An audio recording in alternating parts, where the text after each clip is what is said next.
Hi everyone. Back at the beginning of the quarter, we talked about a term called statistical inference. We said that statistical inference is using data from a sample to reach an unproven conclusion about a population. It's called an inference because you can't prove anything about a population with data from a sample. In the last couple of videos, we've been talking about a certain type of statistical inference, which is using the mean of a sample to estimate the mean of a population. That's really one of the most basic types of statistical inference. And we've been covering some of the technical details of using a sample mean to estimate a population mean. For example, we talked about how a value called the standard error and another value called the margin of error can be calculated to show how accurate the sample mean is likely to be. If the standard error and the margin of error are both small, then the sample mean is likely to be accurate. The sample mean is likely to fall near the population mean. If the standard error and the margin of error are large, then the sample mean is likely to be less accurate. It's likely to fall further from the population mean. And we talked about how the standard error is affected by the sample size and the amount of dispersion in the population. If the dispersion in the population is high, or the sample size is small, the standard error is likely to be larger, and the sample mean is likely to be less accurate. If the population has less dispersion, meaning the population members are more similar to each other, or the sample size is large, then the standard error will be small, and the sample mean will be more accurate. And the margin of error is directly connected with the standard error, so when the standard error goes up, the margin of error goes up along with it. We'll talk a little bit more about the standard error and the margin of error in this video. In the last two videos, we've also been talking about something called the central limit theorem. And the central limit theorem says that if you want to use a sample mean to estimate a population mean, either the population that you're sampling from needs to follow a normal curve, or your sample size needs to be at least 30. One of those two things needs to be correct or true, because if one of those two things is true, then the sampling distribution of all possible sample means is normal, and the margin of error can be calculated.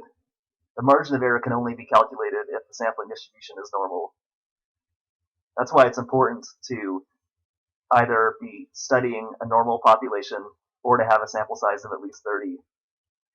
And typically, in a lot of studies, you don't know if the population is normal. That's because you don't have data from the entire population. That's why it's usually safe to always use a sample size of at least 30 when you're using a sample mean to estimate a population mean. In the last couple of videos, we've been talking about how the standard error and the margin of error are calculated when the population standard deviation, sigma, is known, when the researcher knows what it equals and can plug it into the formula. In most, or in all studies in which a researcher is using a sample mean to estimate a population mean, the researcher actually doesn't know what the population standard deviation equals.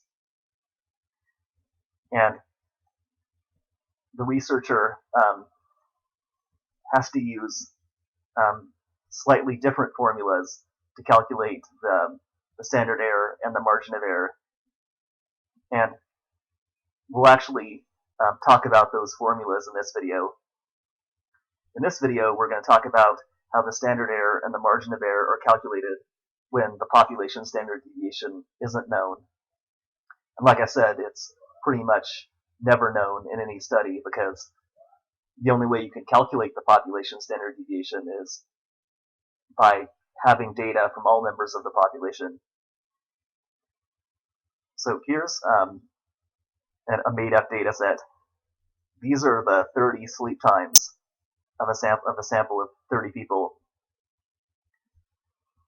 These are each person's answer. So here's a person who sleeps 4 hours per night.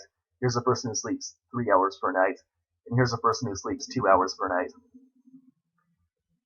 I recorded their 30 answers by doing a survey. And let's say that this is a random sample. This sample of 30 people was randomly selected from the population that they came from.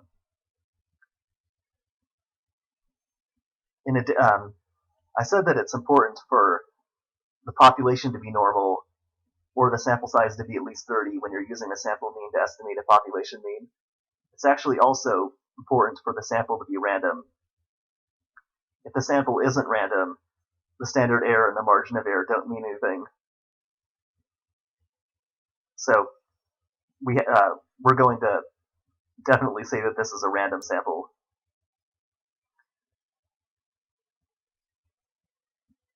So now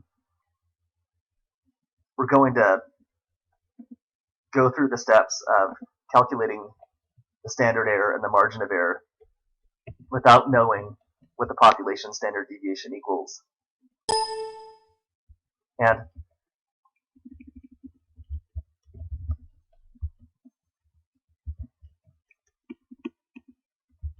when the population standard deviation is unknown, the standard error that the researcher calculates is actually called an estimated standard error. It's not the true standard error. It's actually just an estimate of what the standard error equals. And in one of the earlier videos, we talked about how the standard error can be calculated with a short formula when the sample size is a lot smaller than the population size. The short formula can be used when the population is at least 20 times bigger than the sample. And that short formula was this formula right here. The population standard deviation over the square root of the sample size.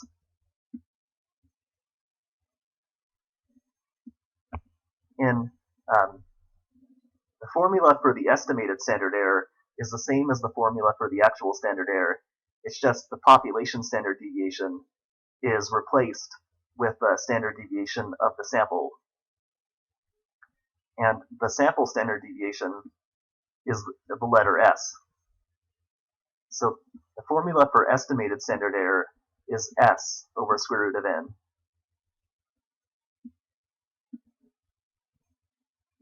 To get the estimated standard error, you calculate the standard deviation of your sample, and you divide that by the square root of your sample size. And since the sample standard deviation estimates the population standard deviation, this estimated standard error estimates the actual standard error. This whole thing estimates this whole thing. And if the population is at least 20 times larger than the sample, then I can still use a short formula like over here. The only difference is the standard deviation is the sample standard deviation and not the population standard deviation. So I'm going to say that the population is 20 times bigger than my sample, and I can use a short formula. So we're going to go through the steps of calculating the estimated standard error. First, we have to get the sample standard deviation, and we're going to do that with Excel. I'm not going to enter all of these numbers into Excel right now.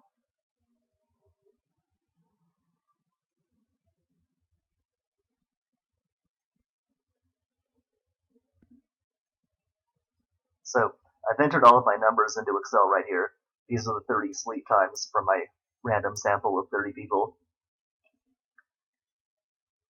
I can calculate the sample standard deviation by typing in equals stdev point s. And then entering a left parentheses.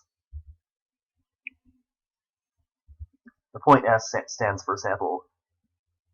If it was population, it would be point b. Now I highlight the 30 numbers, or I can just type in A1 colon A30, and it'll calculate the standard deviation of all numbers between A1 and A30. So this is saying it's going to calculate the sample standard deviation of all numbers between A1 and A30, which is my entire data set. Now I press enter, and it gives me the number I'm looking for, the sample standard deviation. Remember that when you're calculating a sample standard deviation, you use n-1 in the formula. So Excel used the n-1 formula to calculate the sample standard deviation. Now I'm going to copy this number and move it over to Paint so I can use it in the formula. I'll see if I can blow it out. It's a little bit distorted, but it's okay. So I need to divide my sample standard deviation, which I calculated with these 30 answers, by the square root of my sample size. My sample size is 30, so I'm going to divide it by the square root of 30.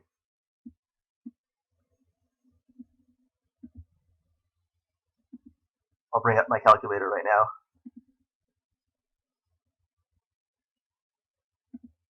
So what I can do is I can type in a scientific calculator, I can type in 2.116167, then the slash for divide, and then type in the sample size, 30, and then hit the square root key. It's right here. And it'll divide standard deviation by the square root of 30.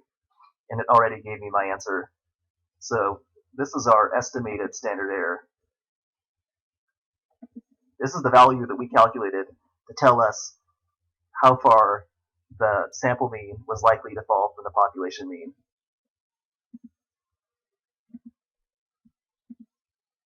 So let's see if I can paste this in here.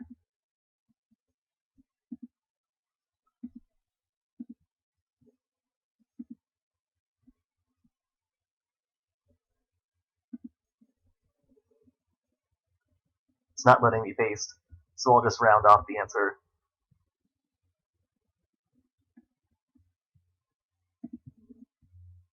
It's about 5.48 if I use 2 decimal places. So our sample mean, so the mean of this sample, or the average of this sample, is likely to be about 5.48 away from the population mean. The mean of this sample is likely to be about 5.48 off target in estimating the mean of the entire population. I still don't know what the mean of this sample is. To calculate it, I would just add these 30 numbers and divide the total by 30. So I can actually do that with Excel also. This was the sample standard deviation. I'll just go one cell higher, and I'll type in equals average A1 colon A30, and then close the parentheses and press enter.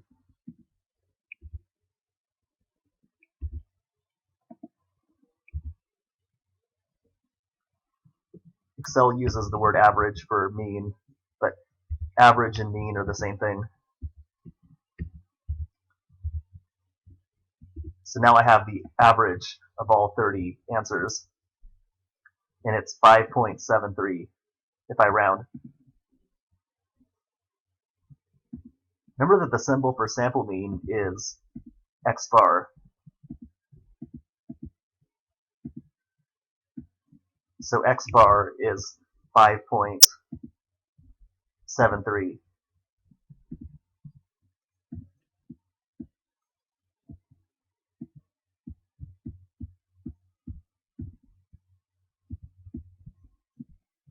5.73 is the average of all 30 sleep times. So what this estimated standard error is saying is that this sample mean was likely to fall about 5.48 from the mean of the entire population. So we can expect the population mean to be anywhere between maybe 0 and 11, maybe, because this sample mean is likely to be about this far off target.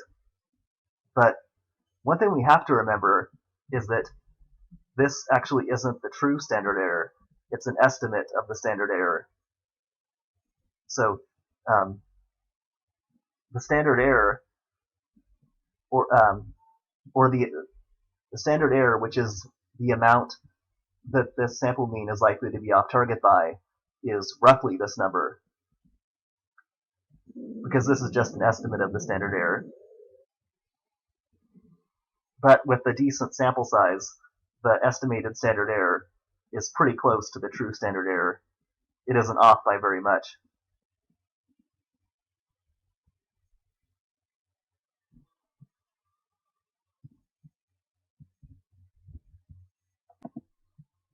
Now let's calculate something called the estimated margin of error. When the population standard deviation is unknown, the margin of error has to be estimated, just like how the standard error has to be estimated.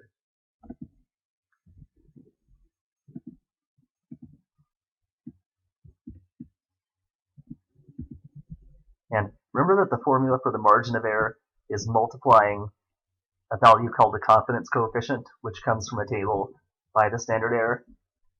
The same thing is true about the estimated margin of error. You just multiply the confidence coefficient by the standard error.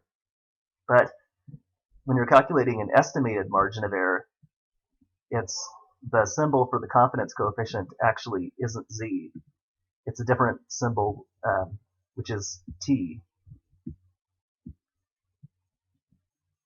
So when the population standard deviation is unknown, and you're calculating an estimated margin of error, the symbol for the confidence coefficient is t instead of z. So it's t times our estimated standard error. That's the formula for the estimated margin of error. It's t times estimated standard error. We already know what the estimated standard error is. It was this number right here. So we can plug that in over here. We just have to know what t equals. And to find t, you have to go to a table called a t table, and I'll show you how to use that table right now.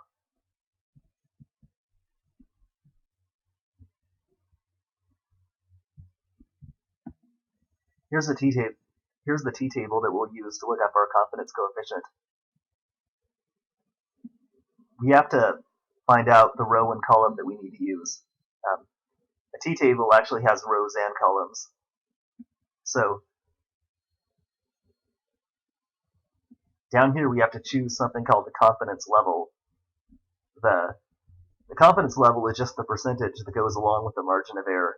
So the 60% margin of error has a 60% confidence level. The 70% margin of error has a 70% confidence level, and the 95% margin of error has a 95% confidence level. In almost all studies that calculate a margin of error, the 95% margin of error is calculated. So we'll calculate the 95% margin of error, since that's what's calculated in almost every study that uses a margin of error. So we have to go to 95% right here, and we just have to look at the correct row that we need to use. And I'll explain what these row numbers mean over here. The title of this column right here is df. I need to explain what df means. df is just the n-1 that's used in the sample standard deviation formula. The n-1 on the bottom of the formula for the sample standard deviation is called df. So df is n minus 1. It's 1 less than the sample size.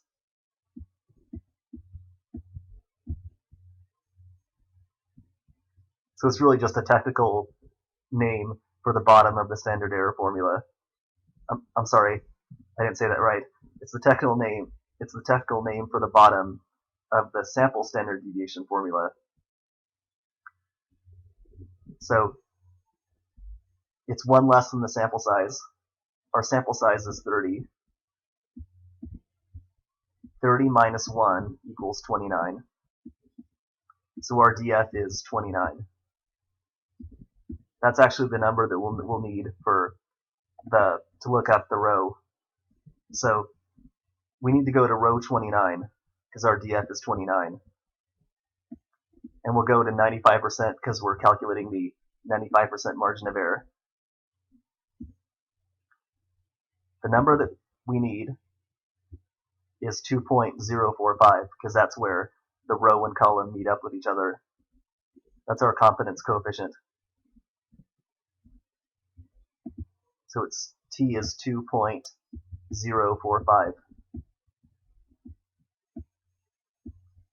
And we're going to multiply that by our estimated standard error, which was this entire thing right here.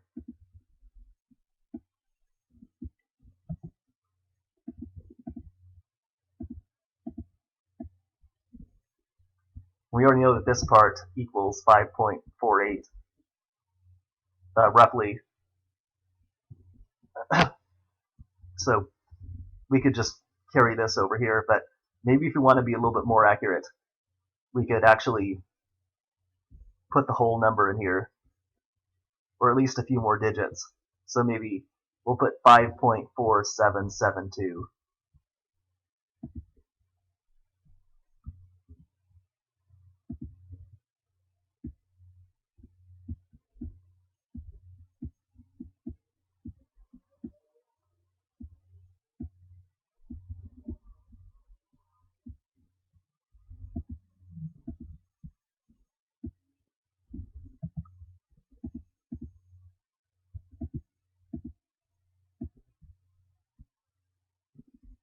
So we're going to multiply these two numbers.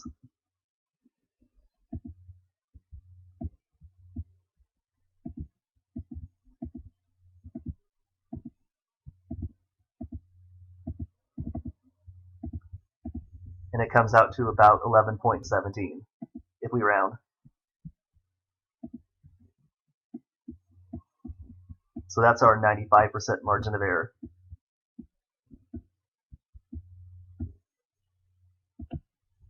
And let's review what the margin of error means.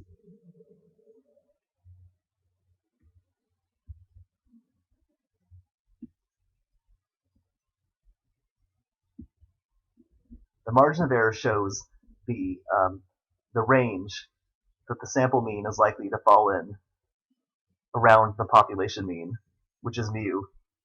So the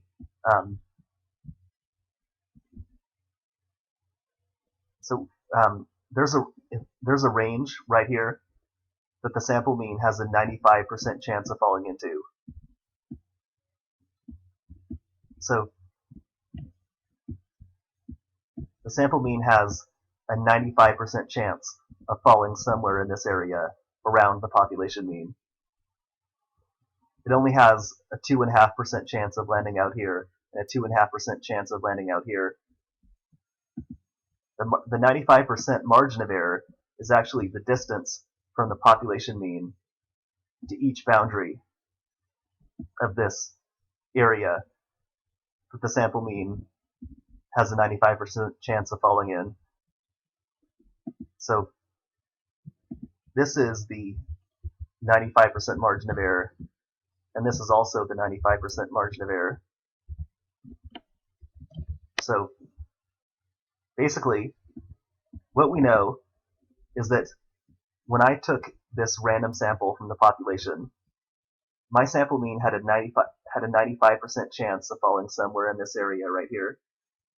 And the um, the 95% margin of error is the distance from the population mean that I'm estimating to the lower boundary of that area, and the distance from the population mean to the upper boundary of that area. So if we replace this right here with this number down here, which is what the 95% margin of error came out to, we'll see that the lower boundary of the area is 11.75 below the population mean, and the upper boundary of the area is 11.75 above the population mean. So what this 95% margin of error is telling me is that when I took this random sample from the population, I had a 95% chance of getting a sample mean somewhere between 11.75 under the population mean right here and 11.75 above the population mean up here. The lower boundary is 11.75 below the population mean, and the upper boundary is 11.75 above the population mean. And I had a 95% chance of getting a sample mean between these two boundaries. So I can be 95% confident or 95% sure that my sample mean right here is somewhere within 11.75 of the population mean that I'm trying to estimate.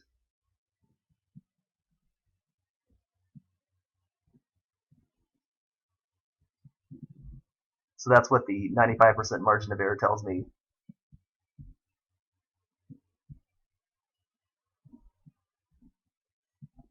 I'll say it one more time just to make sure that it's clear. What this 95% margin of error of 11.17 is telling me is that when I randomly selected my sample of 30 people from this population, I had a 95% chance of getting a sample mean somewhere between 11.75 under the population mean and 11.75 above the population mean.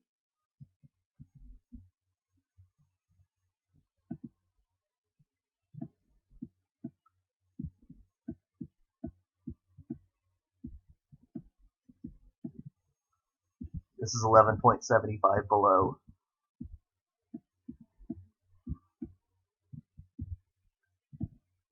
This is 11.75 above. And I had a 95% chance of getting a sample mean between these two boundary points. Now, my sample mean wasn't guaranteed to fall between these two boundary points because I had a 2.5% chance of getting a sample mean out here and a 2.5% chance of getting a sample mean out here. But I can at least feel some assurance because I know that I had a 95% chance of landing in here. What this 95% margin of error also tells me is that if I repeated this study over and over again, and I kept on using the same sample size of 30 over and over, and I kept calculating the mean of each sample, 95% of the time I would get a sample mean between these two boundaries. Only 2.5% of the time would I get a sample mean out here, and only 2.5% of the time would I get a sample mean out here. Which is good because I wouldn't want to underestimate down here very often, and I wouldn't want to overestimate way out here very often. I would want to land in this area where I get a pretty accurate sample mean.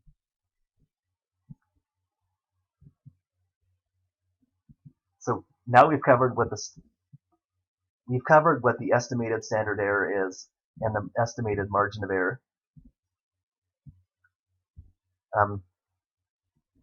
One thing I want to mention is that just like how this is an estimate of the standard error, this is only an estimate of the margin of error. It's actually technically not the true margin of error So all I know is that the true margin of error is somewhere around this number. But with a decent sample size, the estimated margin of error is pretty close to the true margin of error. So this number is probably good enough. So let's recap some of the things we just talked about. I said that when you use a sample mean to estimate a population mean, the sample has to be random, and either the population has to be normal, or the sample size has to be at least 30. One of those two things has to be true, because if one of those two things is true, the sampling distribution of all possible sample means is normal, and the margin of error can be calculated. We're saying that this is a random sample, and we can see that my sample size is at least 30. So I've met both of those two things that I need to meet in order to use a sample mean to estimate a population mean. I have a random sample, and I have a sample size of at least 30, which means I'm safe. I can use my sample mean to estimate the population mean. We also covered how in a study in which the population standard deviation is unknown, which is almost always the case in an actual study, you have to calculate an estimated standard error and an estimated margin of error instead of the true standard error or the true margin of error. And the estimated standard error has the sample standard deviation instead of the population standard deviation. And the shortened formula can be used for the estimated standard error, like I did here, as long as the population is 20 times bigger than the sample. And in any realistic study, the population is pretty much always 20 times larger than the sample. If the population wasn't 20 times larger, I would just have to add on the extra part to this formula. The estimated margin of error is the letter t times the estimated standard error. And the estimated standard error is an estimate of the true standard error, which tells you how far off target the sample mean is likely to be from the population mean. And the estimated margin of error is an estimate of the margin of error. It's an estimate of how far these two boundaries are from the population mean on both sides. So now we've covered how these values are calculated and how they're interpreted in an actual study in which the population standard deviation is unknown. Before the end of this video, I wanted to mention one more thing. In the last few videos, we've been talking about... Before the end of this video, I wanted to mention one more thing. In the last few videos, we've been talking about using a sample mean to estimate a population mean. But that's really just one example of using data from a sample to estimate something about a population. In a lot of studies, a sample percentage is calculated, and the sample percentage is used to estimate the population percentage. That's what's done in election polls. If I want to know what percentage of a population is planning to vote for a certain candidate, I could take a random sample of that population and ask the people in my sample if they're planning to vote for that candidate. And each person would give me a yes or a no answer. So each person's answer would be yes or no instead of a number. And then I would calculate the percentage of my sample who said that they plan to vote for that candidate. And then the sample percentage that I've calculated would be an estimate of the percentage of the entire population that plans to vote for that candidate. That would be an example of using a sample percentage to estimate a population percentage. And when you use a sample percentage to estimate a population percentage, you can calculate these same two values. which are the standard error and the margin of error. They have different formulas when you're dealing with percentages, and we actually won't get to those formulas, but the two values really mean the same thing. The standard error tells you how far your sample percentage is likely to be from the population percentage. It tells you how far off target your sample percentage is likely to be. And the margin of error gives you a range around the population percentage in which your sample percentage was likely to fall. So let's say I calculate the sample percentage and it comes out to 20%, which means that 20% of my sample said that they plan to vote for the candidate. Let's also say that the standard error comes out to 3%. So 20% and 3%. What that tells me is that my sample percentage of 20% was likely to be about 3% away from the population percentage. It was likely to be about 3% off target. Now let's say that the margin of error comes out to 5%. So I have a sample percentage of 20% and a margin of error of 5%. What that's telling me is that this lower boundary is 5% below the population percentage, and this upper boundary is 5% above the population percentage. And my sample percentage that I calculated had a 95% chance of falling between those two boundaries. My sample percentage had a 95% chance of falling somewhere between 5% below the population percentage and 5% above the population percentage. So I can be 95% confident that my sample percentage fell somewhere between 5% below and 5% above. In other words, I can be 95% confident that my sample percentage is somewhere within 5% of the true population percentage. And I wanted to talk about how the 95% margin of error is interpreted in an election poll in which the sample percentage is estimating the population percentage.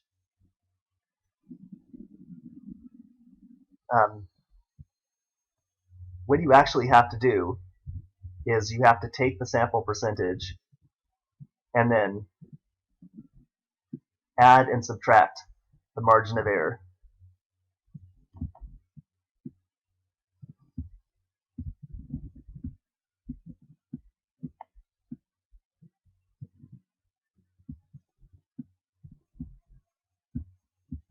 So this is what you would do if you wanted to find out which candidate was likely to win the election. So let's say my sample percentage comes out to 55%.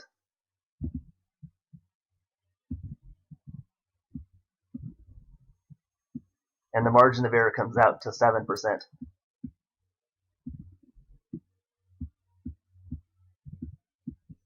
So I have to add and subtract 7%. If I subtract 55 by 7, I get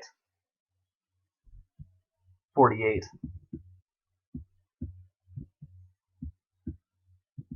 And when I add 55 plus 7, I get 62. So I get these two numbers by adding and subtracting. When you add and subtract the margin of error from the sample percentage, which is the symbol p hat right here, you get these two numbers. You get a lower number and an upper number.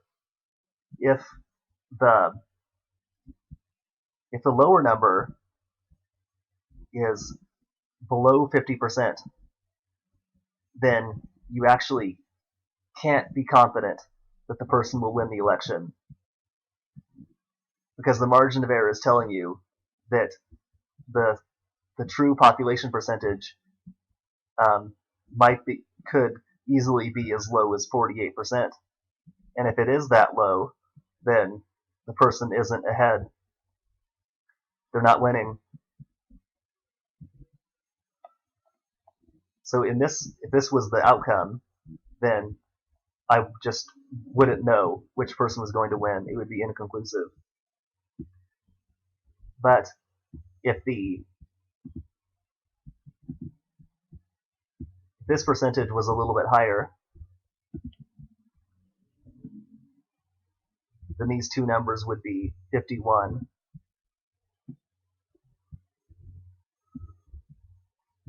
and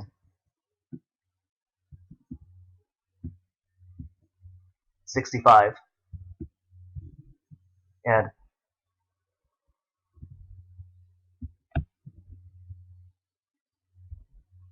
%50 is below this lower number. So 50% isn't between the two numbers. In this case, I could confidently say that this candidate is ahead and is ahead in the race, because the sample the population percentage could easily be as low as 51%, and I don't expect it to be any lower than that, which means that I'm confident that the person is ahead.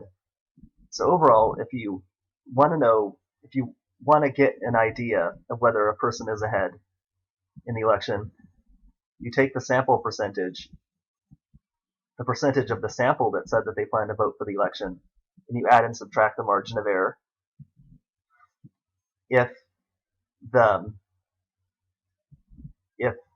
this lower number, is above 50%, like it is here, you can confidently say that the person is ahead.